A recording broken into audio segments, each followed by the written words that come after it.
Mr. Miguel Dumlao, our class advisor when we were first year. Salamat, sir, for being here. My dearest classmates of batch 1975, your better halves who are here, your significant others, guests, ladies and gentlemen. Masantos si Alabi at si kayo namin. This is a very emotional occasion for me personally. On March 20, 1975, if you would recall, we left the portals of our beloved alma mater. Ugugaw tayo at saman, nansisiyan tayo. I still remember, no siya pa, so guest of honor and speaker tayo at sama na ngaram, in fact. It was the late Executive Secretary Jake Clave, who, fortunately, I came to know when I was a very young lawyer. Nansisiyan tayo 50 years ago, agagik. We chartered our own paths. No inarso yung yakaran na sika tayo nakapalaran. Of course, some of us were connected. Ang kagulaga grupo, yung mga kakabat, yung manunang sa sasakay, maminsan niya panaon, lapod, we were so busy. Yaman, papa, abig na bilay tayo, lapod. Ang tayo mo, nalapod tayo at public school ya amin. Nansaman sa balon tayo, except for a few who were actually better off at that time, who came from better off families.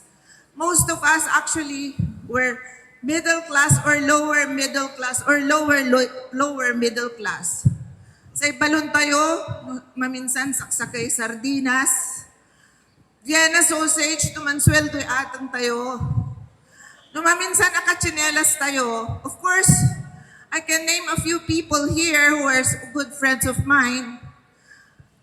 Yawali maong subilayda. In fact, I would like to my special mention my good friend and my sister, Bebot Ong. Of course, the owner of Viscount. Yan yun, may akang kami at si Kara.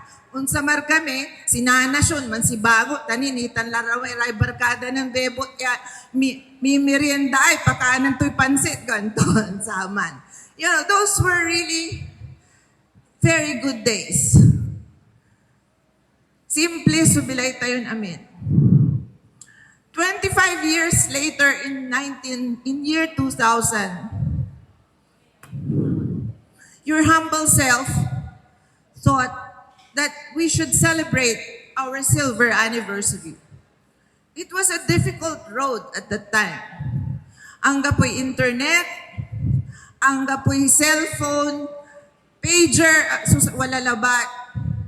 Inanusan tayo with a small group that we formed. Suman-anak na iray kakaiba tayo. Email, slow mails, tawag. Aray karakulan yung tagalinggayan, yung kabatch tayo, kalamor. Aka-tricycle iraya, anak-anak, limarad kaabungan na aray kaklase tayo. And we pulled it through. Nanunutan nyo, we celebrated our 25th year. Akapan motorcade tayo at that time. Akapan party tayo. It was also a 3-day affair, if you would recall. Akapan party tayo at Narciso Ramos.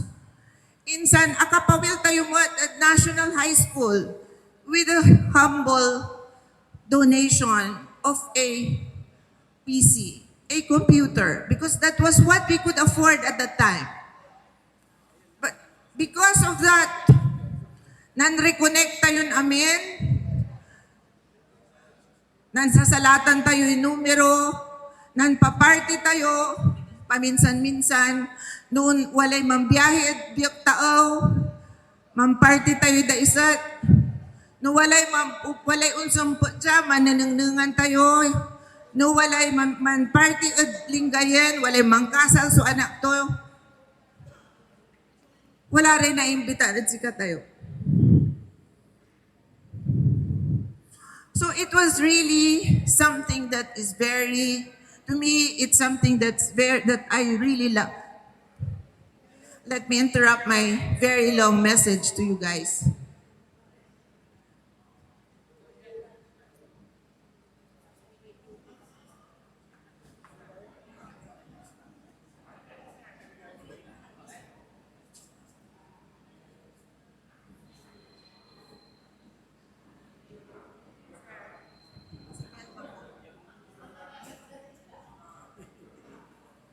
Sorry guys, but I would like, I have to welcome one of our teachers. After our 25th year, pasensya kila no, ando ko yung speech ko kasi it's really an emotional moment for me, personally. After our 25th year, the next big celebration that we had was our 40th. We had a good turnout then. There was already mobile phones. So text messaging was already in vogue. So mas may numay suman-anak at saray sa katuuan at sa katayo namin. So we pulled it through again. We went back to our school to have our mass. We had a motorcade and we had a small party. I would call it small compared to what we have now, no? We had a party at President's Hotel. We were supposed to celebrate our 45th. COVID came. Plans were already in place. Some of us, I was personally traveling back and forth to Lingayen to hold meetings. But then the better part of me, when COVID struck, was to cancel the event. That posed some challenges to our batch. Okay? Of course, I could not please anybody with that decision of mine. But I prayed hard. I even went to the shrine of Our Lady of Lourdes at the time before I made that monumental decision of canceling our party. Not because I wanted to, but I would want to protect everyone. Of course, not everyone understood that decision of mine. But still, that's it. COVID came. 3 years, we had COVID. I, for one, and my husband, for one, almost died because of COVID. We got hit by Delta. So I think I do not have any regret. I would like to tell you now, my friends, that I do not have any regret in canceling that party on our 45th. I lied low during that time just for the dust to settle down, so to speak. I stepped down as president. And then again, last year, I did a very deep reflection. Not even my closest friends know about this.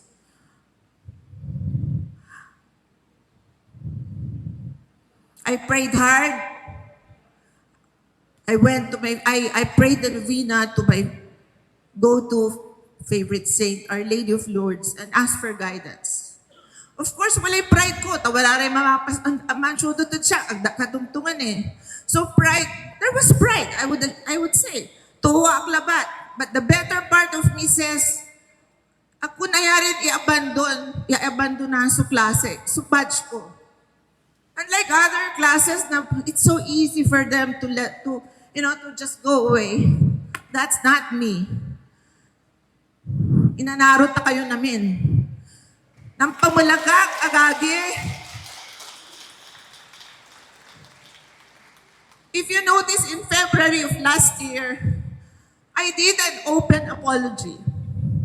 I posted in our Facebook page na wala rin asakitan ko, and I'm repeating that again, na wala rin asakitan ko sama na desisyon ko. I am sorry. I'm just human. And I don't expect nobody to understand me also. That's why I am very emotional tonight. Because in spite of that, anang nangyoso panangaro yo at batch tayo. You also set aside differences. You may not like me, and I don't expect people to like me. But still, inanaro yo batch tayo, nantutulungan tayo, and we pulled through the best homecoming ever.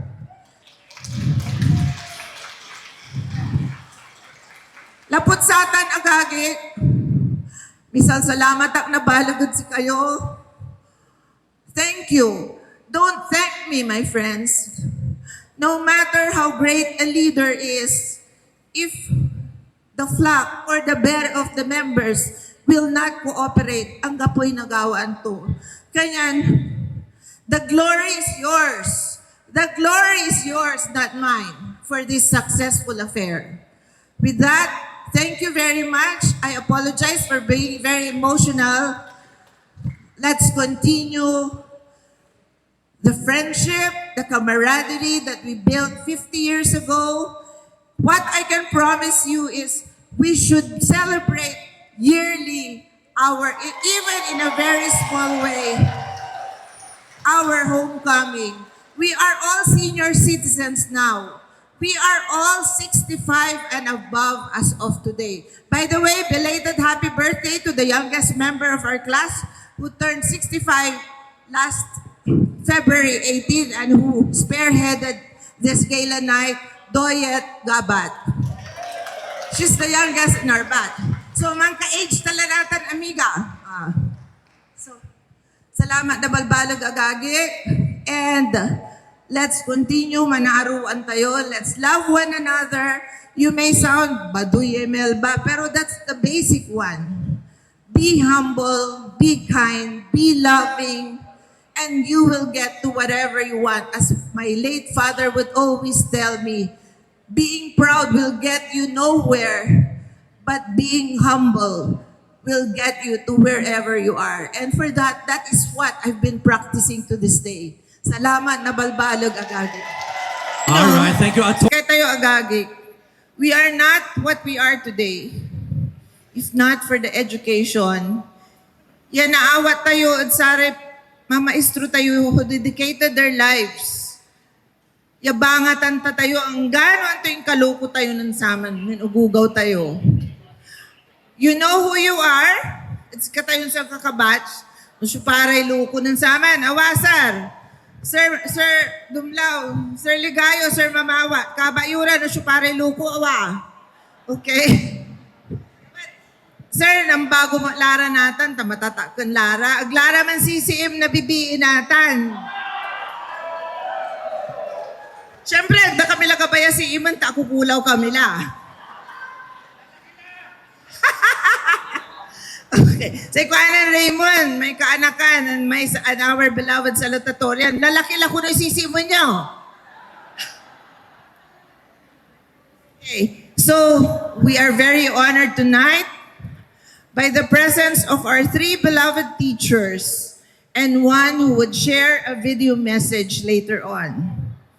I'd like to acknowledge the presence of our first year advisor and who continues to communicate and to connect with us through the years. Maybe about 7 years ago, I personally reconnected with him when he attended the party of the class of Socorro Solis, right, sir?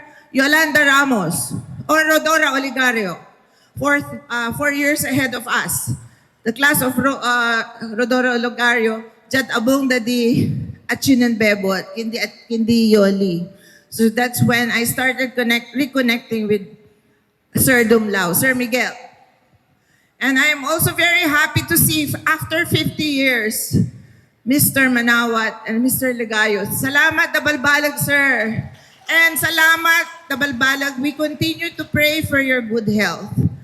If it's not too much, may we ask a very short message from each one of you tonight. This is a very, very, very special occasion for us, especially so that you are here. It's even made more special by your presence.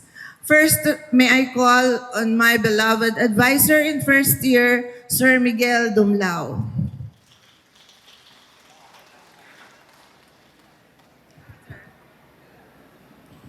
Thank you, Mel. Hello.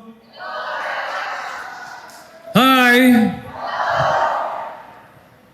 It feels so great that I'm with you again.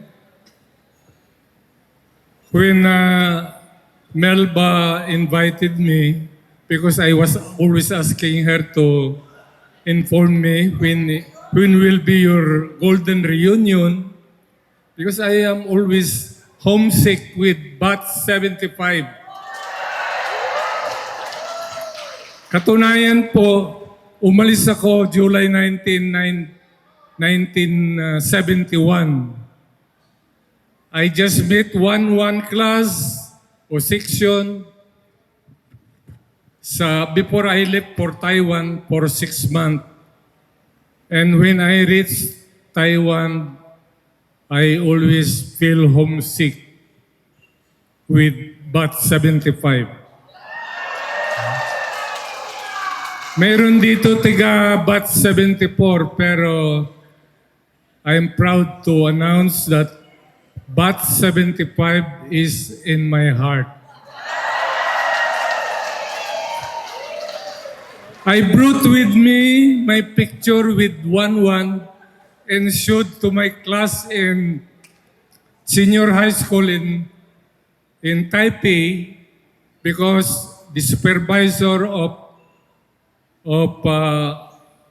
education in charge of exchange scholars from the Asia requested me to handle a class even for 3 days.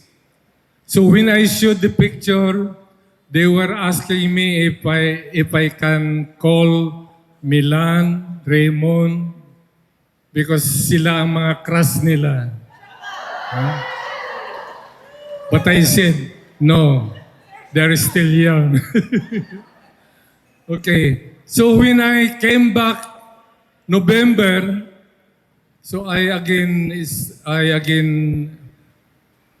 joined the class, the whole class, freshman class, for another 5 months before you graduated. So kayo ang pinakahuling graduates na inatinan ko. But napakalungkot ko nung umalis ako dahil hindi ko alam kung anong patutunguhan ko sa Land Bank of the Philippines. Nung nandun ako sa Land Bank, nandun yung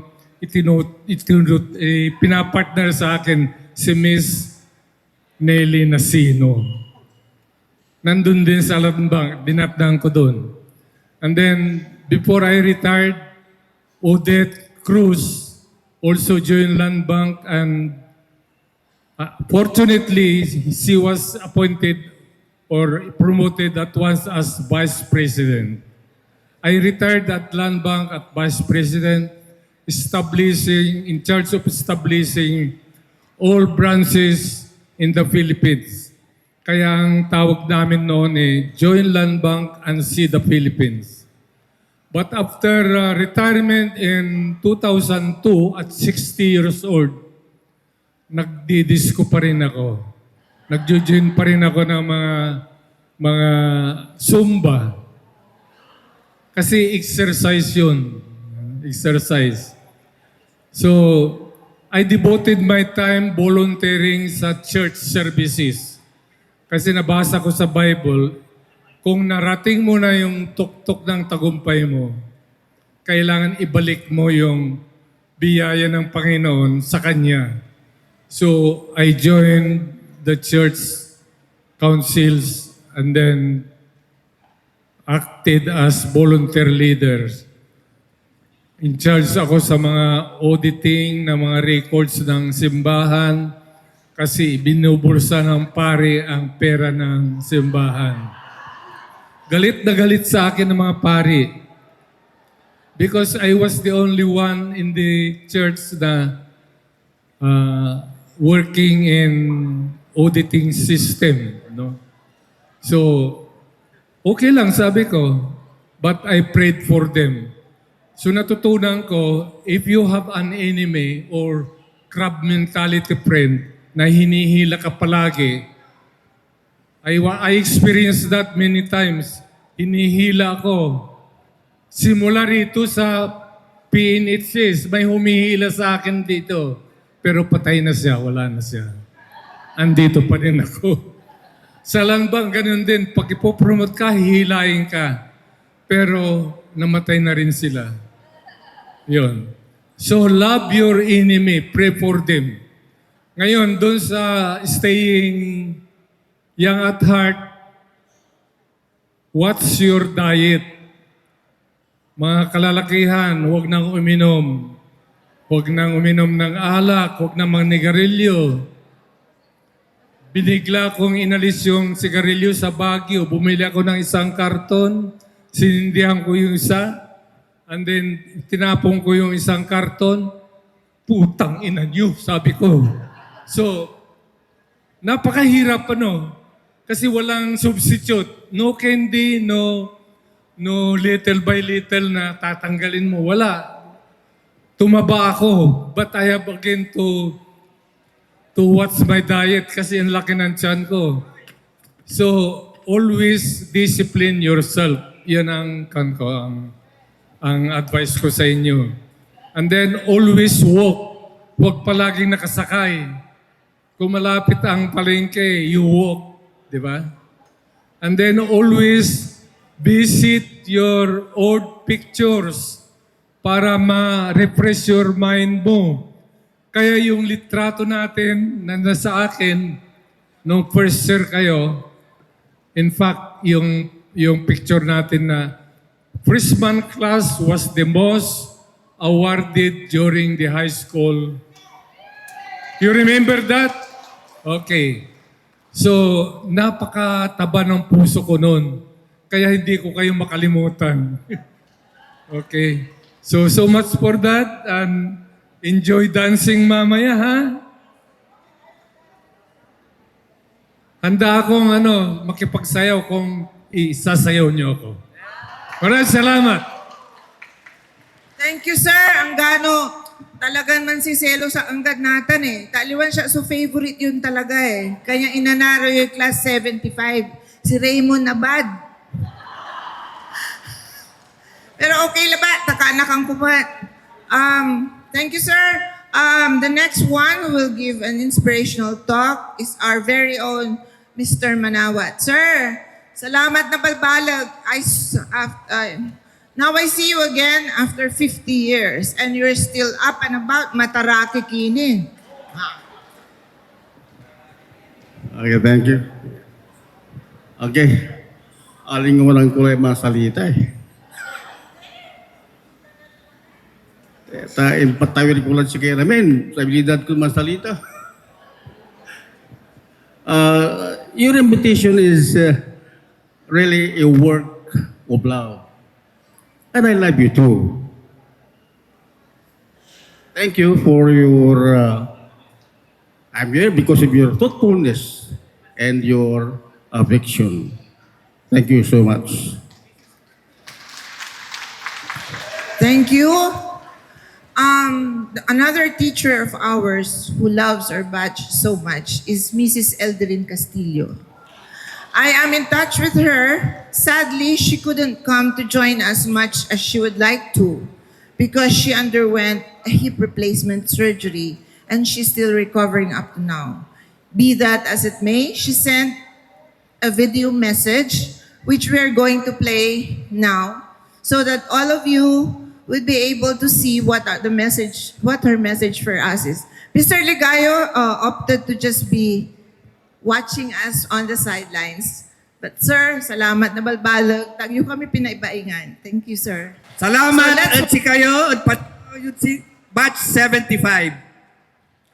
We also would like to thank our batchmates who traveled from the four corners of the world and from the four corners of the country to be with us tonight. We are really appreciative of your time tonight. So let's give them another round of applause, please. And also, lastly, to our who are here, we would like to thank you for molding us and laying the foundation for what we have become today. Salamat din sa kayo, mga teachers namin. As we draw this momentous occasion to a close, let's take a moment to take stock of the last 50 years of our lives. We journeyed through life's ups and downs, twists and turns, experiencing triumphs and setbacks, joys and sorrows. Amay-amay su, dinalan tayo. Bilay, balit wadya tayo natan. We are here tonight, united, our hearts full, our spirits high, as we are rejuvenated by the friendships we have forged during our high school days. The last 3 days have been a whirlwind of memories, laughter, tears, and shared stories which transported us back to our youth. We reminisced our life then. We reminisce about our first loves. We reminisce about our mischievous acts. We posed and smiled in a never-ending flurry of picture-taking. We reminisce too about our other classmates who are not here with us tonight. Tonight is not just a celebration of our past, but it is a testimony to the power of human connection. The friendships we have cultivated have stood the test of time, thanks to our resilience and our persevering character. So as we depart tonight, let us carry with us the warmth of these memories, the renewed sense of camaraderie, and the inspiration in continuing to make positive this world. Let us cherish the bonds of friendship we have strengthened and strive to stay connected in the coming years. Kumun magkakaibat tini anggad kauyos na bilay.